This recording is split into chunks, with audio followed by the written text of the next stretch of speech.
The vision for the future would be to be working with between 1,000 and 10,000 people at a time, so that we are shifting mindsets, one new thought, one new feeling, one new action at a time, and showing people how to go all the way, not to be limited versions, how to bust the myths of being small in whatever way that looks like for you. You're not small. You're a remarkable life. There are no not remarkable lives. They are remarkable lives. Are we willing to do that? So for me, it's about moving beyond the victim. We have monetized, sanitized, sanctified, deitized victimhood until I want to go crazy, and it keeps us locked down. It's like eating bad fast food. Move past the victim. When you start seeing who you really are and you're willing to go there, that's when we start the world becoming a place that we all enjoy every day.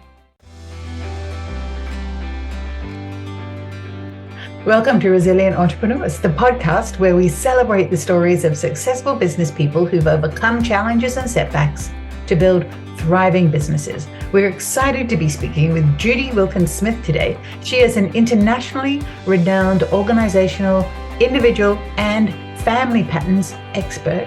She's the author of Decoding Your Emotional Blueprint, which is now being translated into 5 languages. Judy has been interviewed on morning television in many US states and all over the world. And she hosts 3- and 4-day conferences for thousands of people throughout the year, including at the Luxury Yacht Club at Florida's Disney World. That's one I want to be at. Today, we're focusing especially on money, understanding your money DNA and creating a healthier money mindset. Welcome, Judy. Thank you. It is lovely to be with you. Goodness, where do we start? I mean, you haven't always been doing this family dynamic work, have you? Tell us what you were doing before this, and then we'll get into what you're doing now. Yeah, so before this, you're quite right. This was not something I ever planned on doing. And my background was in the medical arena. I was a vascular technologist, hematology tech, and autotransfusion person in South Africa. And interestingly enough, when I left, there was a Zulu gentleman who gave my farewell speech, and he said, "You may be leaving us, but you'll find a way to represent us in the world." And I went, yeah. And this work is actually based on the Zulu tribe. It's a study of the Zulu tribe and why it is that they don't have neuroses and how it is that they do well. And that began with Bert Hellinger, who actually went over to South Africa to go and tame the Zulus, as he put it. And instead he says they tamed him. It was studying that, but I had no idea. It was only when somebody said to me, "Well, of course you'd know this work." And I went, "Why?" And they said, "Because it started in South Africa, that the full circle moment happened." I also started doing this because my father was killed in America. And it was a case of either I write books or go crazy. And I figured that writing books was probably the better option. So I was looking for a piece of information and stumbled into this. And the person who'd they hadn't written a book at that stage. They were teaching it and they said, "Come and learn the work from me and I will help you with your book." So I went and learned the work, but I got zero help with the book. But that led to beginning to work with people. And then what happened was they would say to me, "Well, if you can work with individuals, can you work with organizations?" And that led to a lot of work inside Fortune 50 companies. And so that's what I do a lot of. And then, of course, systemic work and constellations. I think because a constellation itself is such an incredible experience that once people are able to take what's in here and see it in front of them in 3D, it changes everything, because now they're seeing it, hearing it, feeling it, touching it.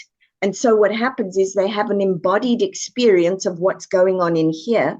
And instead of being stuck, it moves them from stuck to transformation. And it rewires the brain very quickly and with a long-lasting effect. And that includes money DNA. Wow. Can you just describe briefly what a constellation is for people who aren't familiar?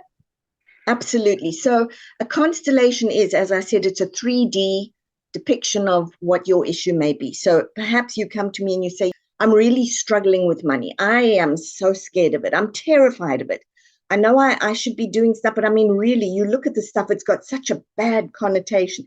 And I'd like to not be so scared of it. I'd like to actually be able to interact with it. Well, I'm curious to know what the fear is. So maybe I say to you, so the big fear, oh, you could die. And I hear that these are the sentences I hear. So I say, well, let's take a look. I want you to pick someone to represent your mum, somebody to represent your dad, someone to represent money, and someone to represent you. And then I want you to set it up for me. This is not psychodrama. I want you to place it for you the way that it is for you. So set those people up, the representatives, so that it represents the way that you feel or the way that money is for you. And maybe you've got mom, dad, maybe money's right next to dad, or maybe it's in the distance. And so I begin to ask things like, what big money events are there in the family? And you may say, well, but my grandfather made a lot of money. But the stress of it, he just dropped dead when he was young. And there you begin to see, so why is there a fear of money? So now we know there's a fear of money, and that's the pattern that's trying to stop. But we also know there's a desire for money, and that's the pattern trying to emerge through you. It's trying to restore that flow that was there. And so what I'll do is I'll use your language and then start interacting with the representatives until we arrive at a place where perhaps you say, you know what, grandfather, that was your fear. And it was dad's fear. And now it's time for me to do something different. Just watch me when I do it differently. And that alone will often unlock people. And what I might have you say is, thank you for having that wealth DNA, because I've got that wealth desire and I know that it comes from you. But just watch me as I do it differently. And instead of being in a state of fear with money, I really enjoy it. And I can celebrate it and use it to be healthy. And I don't have to stress like you did. Now you've unlocked the limiting pattern and you've created a pattern that can take you into the future. And so you've acknowledged the source, you've identified it, you've looked at it, and now you're switching it around. So that's a constellation. And you can use it for any subject that you want. Some of them are very complex. Some of them will go back to holocausts, back to wars.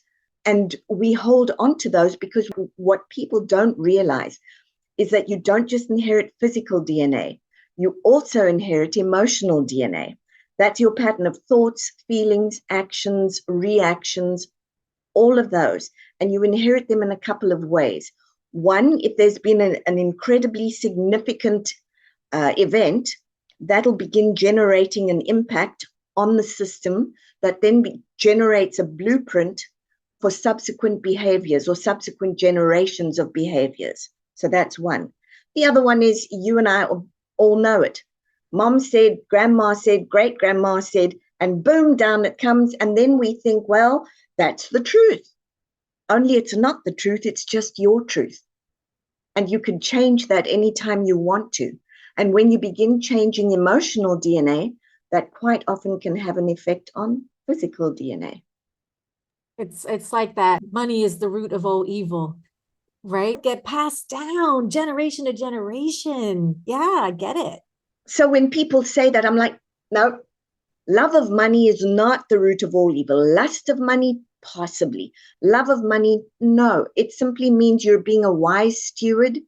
You are looking at money and you're bringing it in as part of your life instead of ignoring it and using the poor stuff whenever you need it, but otherwise it gets rejected. It's like what you're saying. It's the opposite of inheriting generational wealth, like people like to talk about. You're inheriting generational trauma.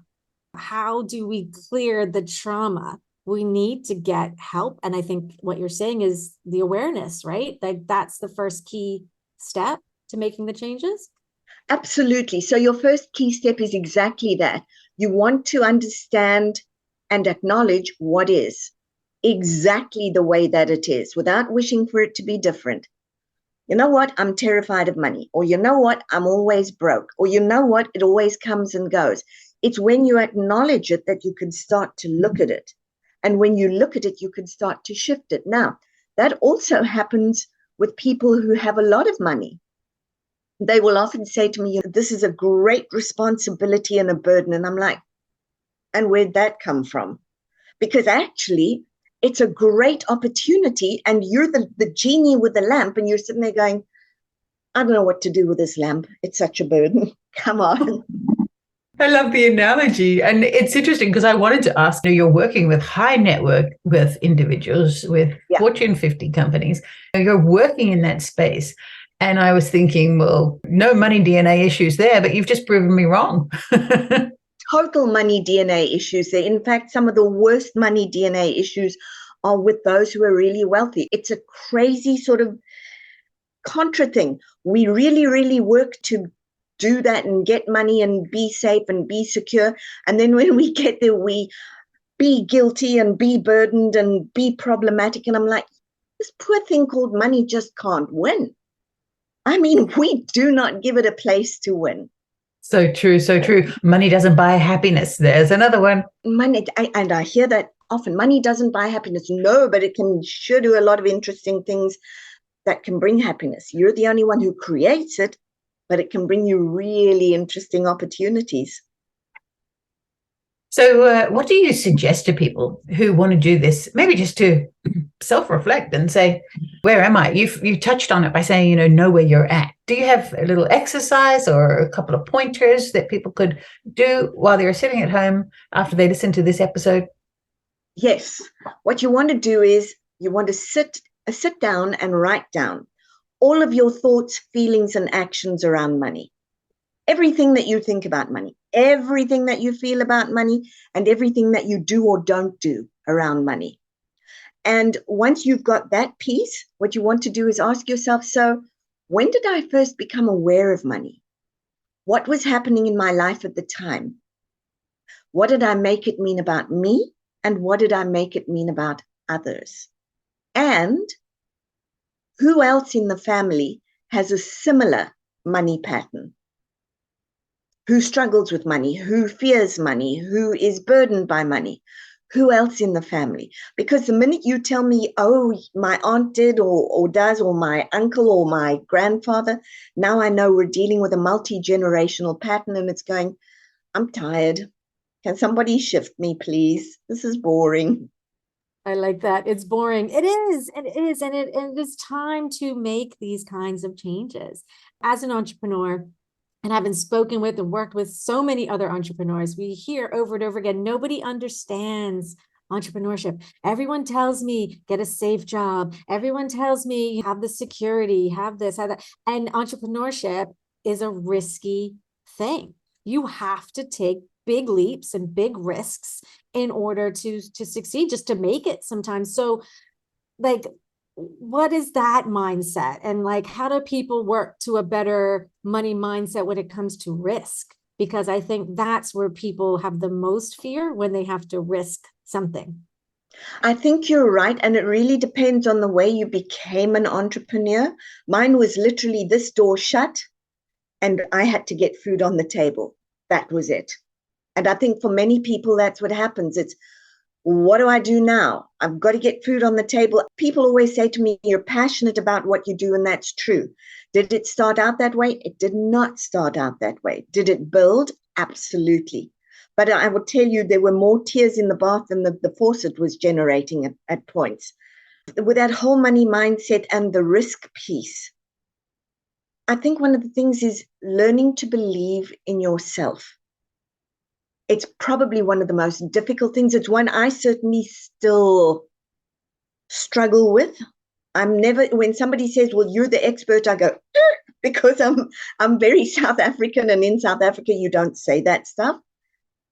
And in terms of risk, I've become more comfortable with it. I certainly wasn't. Every dime that went out the door, I was running after to see if I couldn't bring it back. But you learn that sometimes you've got to make the investment for things to happen. And I certainly had to learn that it was a question of, if I'm going to get to the next step, do I have to invest? Do I have to take the leap of faith? And I think the other big piece for me was, if you look at my website, the first question it asks you is, how big are you willing to be? And I figured out if I was going to talk the talk, I'd jolly well better walk the walk. So it was a question of, well, then you're going to have that faith. And believe it or not, we'll bring it back to good old Disney. There are stories with that. But the one thing that was that I really wanted to teach at Disney because I love it so much. And I'd made a promise to Walt as a 9-year-old that, seeing as he wasn't around, I'd bring the magic. And so I remember calling up Disney and going, okay, so what does it cost if I want to put on an event there? And they said, well, you'll have to put down $10,000 to begin with. And I nearly lost my lunch. I mean, that's a lot of money. I'm looking at my bank account going, $10,000. Are you kidding me? But I'm now doing it. This will be my 8th time at Disney that I'm teaching. Now I don't nearly have a heart attack every time I've got to do that. But it was building a bit of the winner effect as well, I think. Just building small wins and then saying, I can do that. I can do that. And then saying things, absolutely focusing on not toilet talk, but transformation talk. Toilet talk is useless. And saying to myself, you can do this, until one day, well, will you stop saying that? Not you could do this, you're doing this. Just stop. So it was really learning to talk to myself. And I think also recognizing that in the risk, I was being responsible for what was happening. I couldn't blame anybody else, which was great, because you get out of the victim mindset very quickly or else you sink. So I couldn't blame anybody else. I couldn't ask anybody else because the work that I'm doing, nobody had done. The manuals that I've created in the book I wrote, nobody had done. So I didn't have anyone to ask for. So I couldn't even have imposter syndrome, which led me, by the way, to another insight. And that is, there's no such thing as imposter syndrome for all the entrepreneurs out there.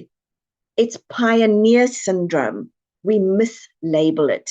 Tell me more. I like that. Tell me more. You may not know all the answers, but you're willing to go in search of the answers. So you're not an imposter. Nice reframe, Judy. Nice reframe. Not an imposter, a pioneer. Same. Yeah, you may not know where you're going. You may not know the answers, but you know how to go for it and get them and find them. You're resourceful. And sometimes you don't even know how to go for it, but you darn well keep going. I learned that Saturdays and Sundays were something that I'm aware of, but I certainly don't take them off because I'm too busy with what's next. Yeah, so there are extra things that you do. And then somebody said to me, yeah, but to be an entrepreneur, you really have to sacrifice. And that is something you should not say to me, because that is not the truth. You are not sacrificing anything. You want to be an entrepreneur, that's the entry fee. Do not whine, shine. Stop. Oh, you're just giving quotes after amazing quotes. I don't whine, shine. I love that. That's a good one. I'd like to go back because you just briefly mentioned that when you became an entrepreneur, it was a door slam and you had to find a way through. And I had the same experience because I went in very accidentally into entrepreneurship. I'd love to go back and hear your story. So what were you doing before and what was the door that slammed? I was in that medical arena as the vascular auto transfusion and hematology tech. And then when my father was killed, it was in a hospital and they failed him in all 3 areas. And I knew I wasn't going to walk back into a hospital. That was done. My being in the medical arena, I think in that moment, I suddenly realized for me, I didn't want to deal with sick. I didn't want to deal with dying. I actually wanted to start dealing with health, and I wanted to start dealing with living. That is no reflection in any way or any characterization of anybody who's in that field. It was just, I was done. I'd finished. I think it'd be useful, Judy, if you don't mind just sharing a bit about what you mean when you say your father was killed in a hospital. I think that'll be useful for people to understand really where you're coming from. So this is interesting. So first of all, my grandfather was killed in a hospital. They gave him the wrong medicine. My uncle was killed in a hospital. they did the wrong tests. And then my father had an aneurysm, and instead of getting to him, because, well, there are many reasons, but they left him alone. The person who did that has since been disbarred, or not disbarred, what do you say? He doesn't have his medical license anymore, but they didn't give him the attention he should have, and he lay there for 4 hours while they did nothing, and wrote on the bottom of his form, patient left to die. So at that point, for me, I was done. I've had a great fear around medicine probably since that. But the universe is elegant, right? My daughter is a physician. And she's the one person, if there are medical things, she's got the spidey sense. She knows what to go after. Her patients follow her, and she has 6-month waiting lists to see her. But she's the antidote to the fear. So the universe is always elegant. It's got the pieces there. And it was interesting, so interesting that we're talking about this now. My mother overcame cancer, and my daughter was the one, if she hadn't have been there, we'd have lost her 3 times. And then she recently had a very bad fall, and she was in hospital for quite a while. My father died on June the 2nd, so we never got to bring him home. My mother came home on June the 2nd. You talk about full moments. I think we both could feel that, my daughter and I. And I don't often get emotional about it, but there'd been so much that went wrong while she was in the hospital. And my daughter kept finding it, and we would catch it between us. And so she came home. So on June the 2nd, one didn't, but on June the 2nd, the other one did. And so you don't get to sit and complain about those sorts of things. I think one of the pieces of being an entrepreneur, and a resilient one, is exactly that. You don't get to do the whining thing. You really do. If you're going to be an entrepreneur, you get to go out there, and because you're supposed to shine. You're supposed to push the envelope. It's very easy to give in. It's a lot more fun when you're on the other side of it, and you have bounced back. Yeah, it's so true. It's breaking generational curses. I've heard that so much. Mostly it's to do with trauma and stuff, but your daughter has broken the trauma. Like, she's broken the cycle for the family. The cycle. What it's doing is it's breaking the generational spell. And I always say to people, be very careful. We say that there is not magic, and we're not witches and warlocks and magicians. Your words matter. They cast the spell, and the person either buys it or doesn't. And if you buy it, you're going to get locked in. And if we're looking at money, it's the same. If you watch people there, you will hear them say, oh, I've got enough to get by. Only greedy people have money.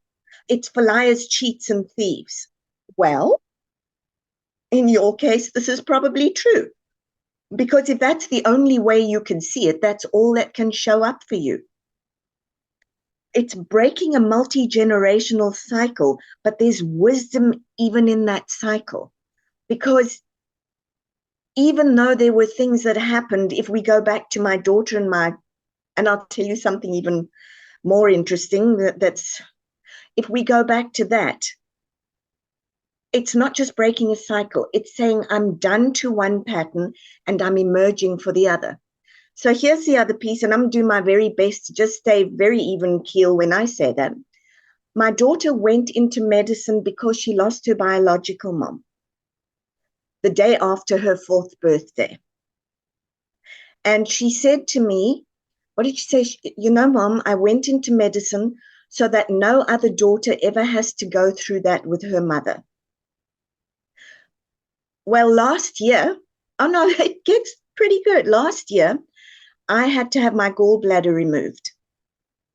She lost her mom to cancer. I had to have my gallbladder removed because there was a little growth inside it. And they said to me, had you come 3 months later, we may have been having a different conversation. And my daughter sat down, and when it was all over and she started crying, and she said, so I went into it so that no other daughter would ever have to go through that again. I didn't realize the daughter would be me. Gosh, So this is the magic. this is the magic. So in doing that, she undid that too. So there was a piece of that had really weighed her down for a long time. Now, we'll tell you that you want to talk a little bit about magic. When she takes a photo, there's always a little blue orb that sits on her left shoulder. Doesn't matter what we do when she takes a photograph, it's always there. Gosh. And when I didn't even know that I needed gallbladder surgery, I was sitting talking to a client, and people give me semi-precious stones. And there was a stone that suddenly rolled out of the bowl and into my hand. I thought, well, that's odd. I wonder what happened, or did we tilt something? And I'd never seen it before. It's a blue orb. I'm speechless. I'm literally speechless at this. Wow. But it's connection. And you sound like you are someone who is supremely connected, and your daughter is supremely connected to you. And that's amazing. She is wonderful. She is one of the nicest human beings you will ever meet. And yes, she and I are very connected. The thing about this work, it's the thing about even with entrepreneurs, we are super interconnected. We don't realize how much. It's when we're open to, I always talk about that, the heart-head-gut connection. That's where the magic happens.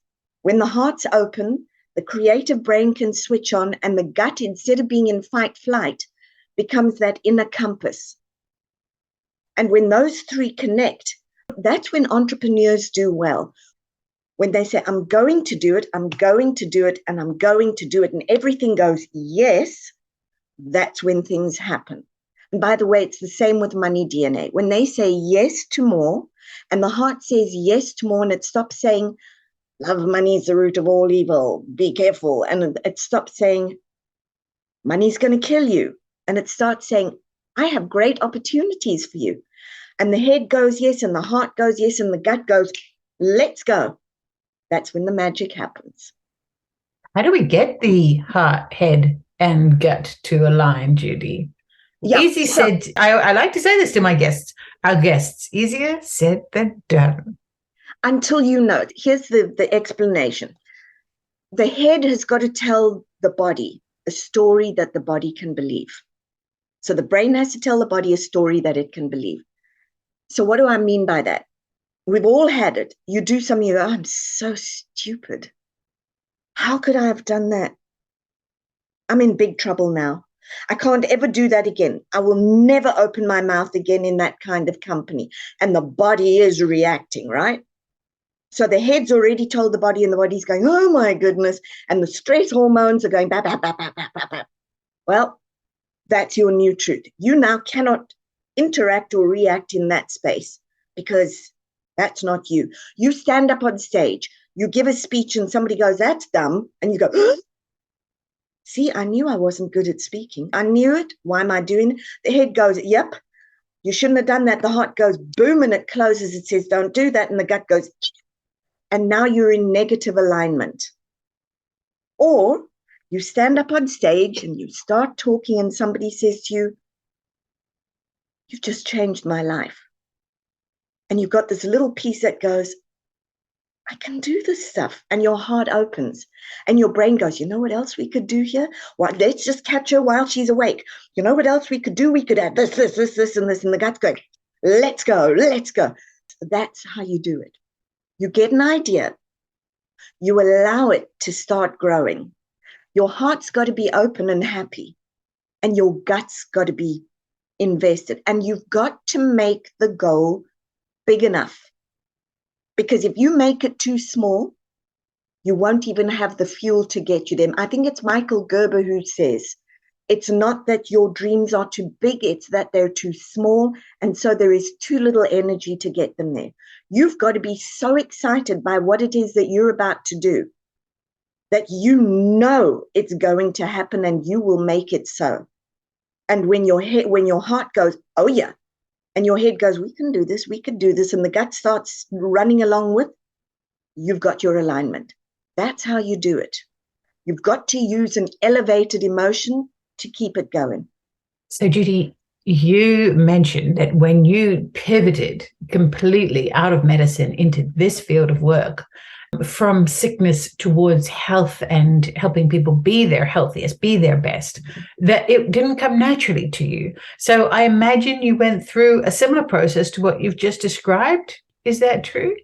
Yeah, you know what I did? I figured, well, when I looked at the work, I thought, I can do this. I've always been able to see deep inside somebody. I could see the potential. That's something I could see. You give me someone who looks like a doofus, I'll show you the diamond. It's that simple. I can see it. So I knew that. And it's one of those things that you'll find with most entrepreneurs, I think, is what they're doing seems fairly effortless, so that can't be it. So I started doing the work and I was fine with that. The business end of it was for the first while because I had to sit and figure that out and was like, how do I charge enough? I had a very healthy lesson. I had somebody who asked me to bid for executive coaching. So I sent in my bid and they went, oh, thank you.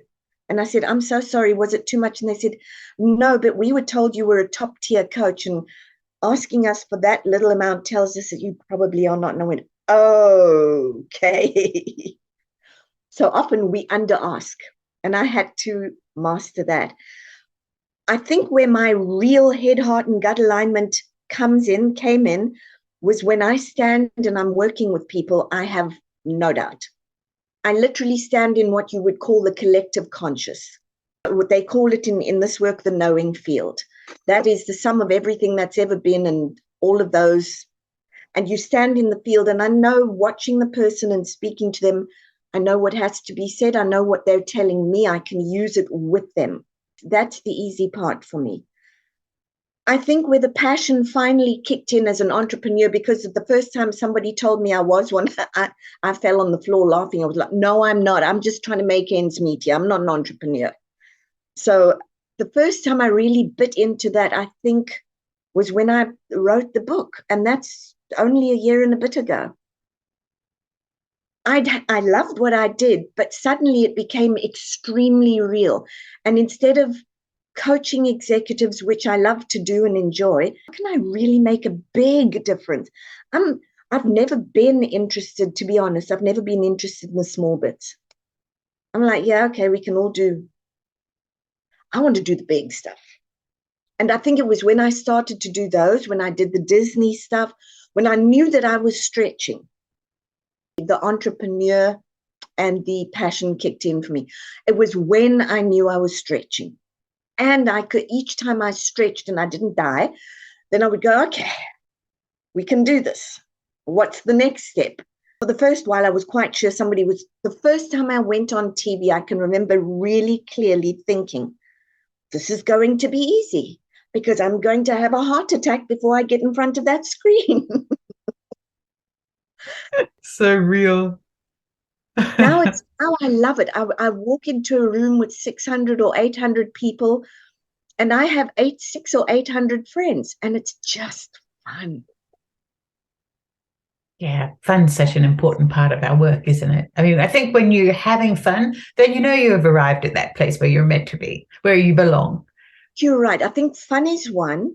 And the other one that told me that I was in a different space was when I realized that it didn't matter who you put me in front of or what question you asked me, I was very comfortable because it's there.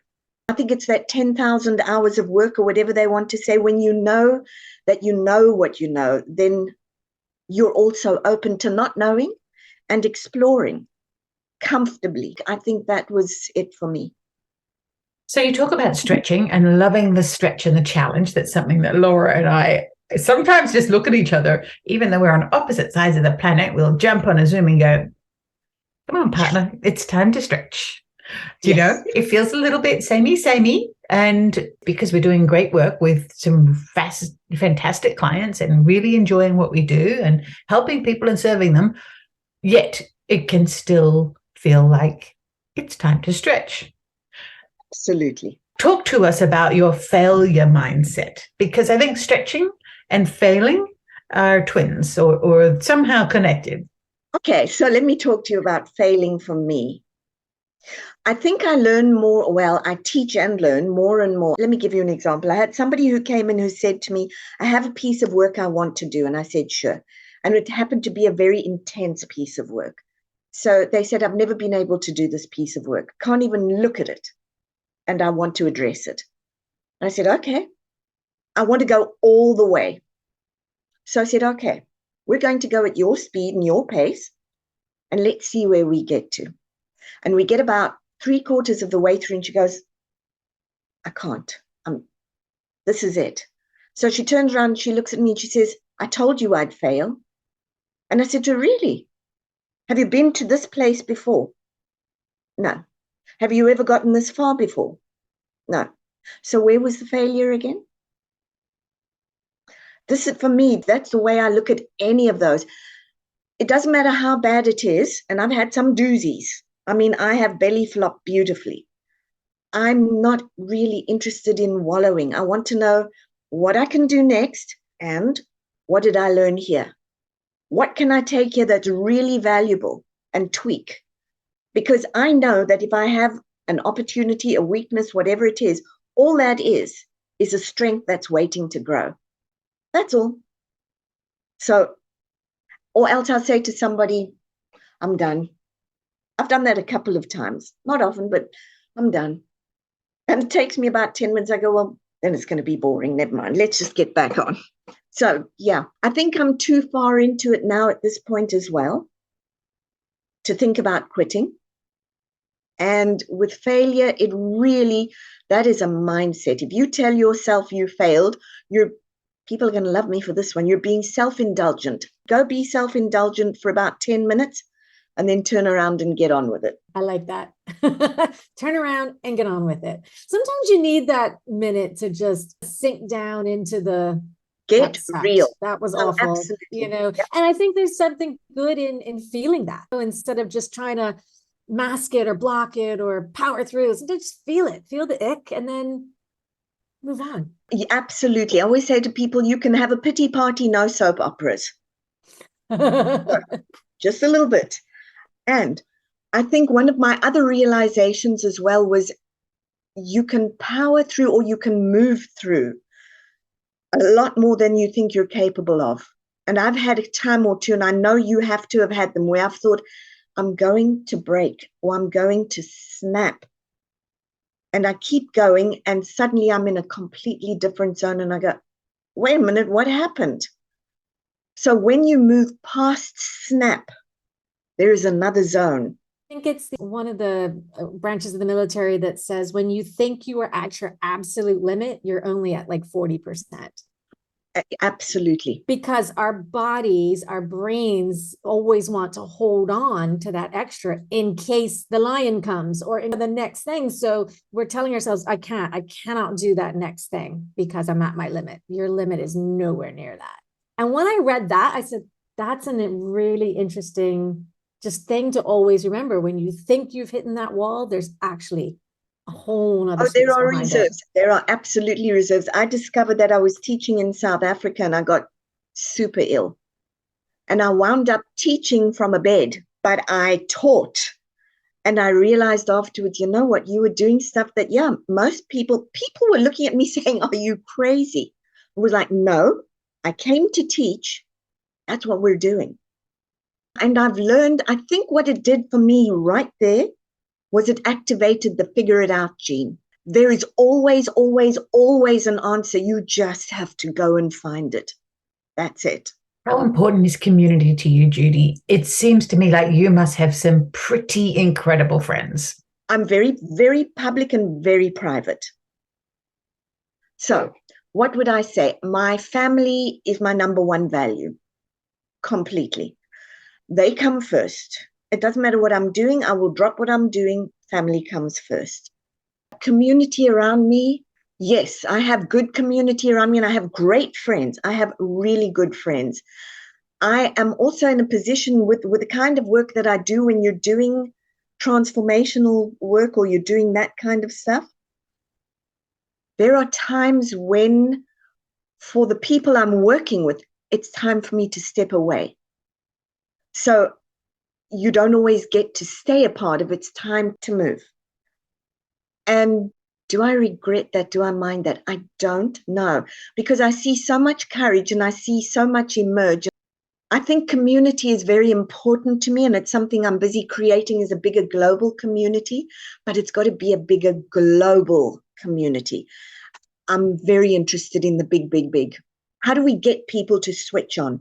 How do we get them to understand that being an entrepreneur, for example, is you actually saying yes to your capability? How do we get people to understand that you are a really limitless being? You keep pretending you're limited, but you're not. And I think that's the community that I'm really interested in, and that I think that revolves around me a lot. So what's the vision for the future? Next 10, 15 years? Yeah, the vision for the future would be to be working with between 1,000 and 10,000 people at a time, so that we are shifting mindsets, one new thought, one new feeling, one new action at a time, and showing people how to go all the way, not to be limited versions, how to bust the myths of being small in whatever way that looks like for you. You're not small. You're a remarkable life. There are no not remarkable lives. They are remarkable lives. Are we willing to do that? So for me, it's about moving beyond the victim. We have monetized, sanitized, sanctified, deitized victimhood until I want to go crazy, and it keeps us locked down. It's like eating bad fast food. Move past the victim. When you start seeing who you really are and you're willing to go there, that's when we start the world becoming a place that we all enjoy every day. Why is that important to you? Because I know we're capable of doing it, and because it would be an incredible waste, knowing the potential we have as humans, to not go there. It's hugely important to me. I'll go back to Walt.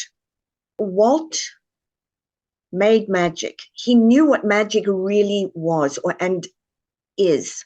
He understood that deep inner soul magic. I think the person that he's probably the proudest of is someone like Bob Iger, who's really run with it. I watched something it's worth looking at when he came back and he did a walkthrough through Disneyland. Disneyland stopped. People just stood in the streets and they started chanting his name. And I thought, if I could ever dream to make a difference like that, where people understand that there's a man who motivates for magic of the soul and goes to those lengths, I would know I'd done my job in the world. So It's about the magic. Yeah. And with that comes impact, all about the impact that we can create.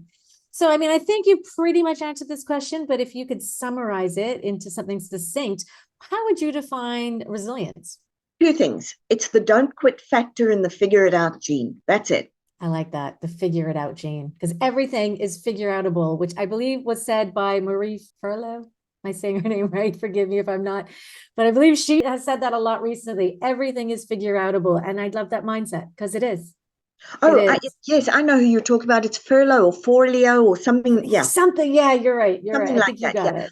Didn't know she said that, but I've been talking about the figure it out gene for a long time. That's just activate your figure it out gene. Don't say I can't. When I have a thing, when somebody says to me, oh, we can't do that, I just look at them and I go, okay, so how can we do that? Yeah, just reframe it.